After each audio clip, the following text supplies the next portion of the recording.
Ayan ang aking ilalagay dito sa kahon. Mag-aaring sa kanang kahon. Ito transfer ko dito. Tapos ilalagay ko to. Naku, wala akong makitang Dove.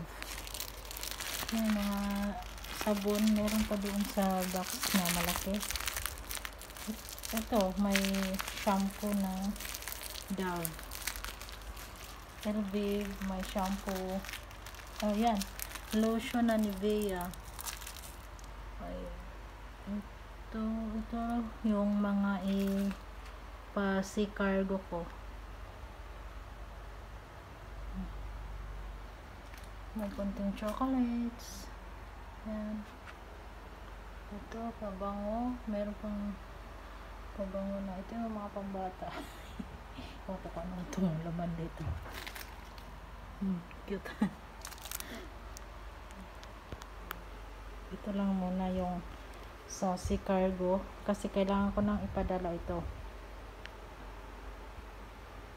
Para dumating sa August. Naantay ko pa yung order kong mga perfumes.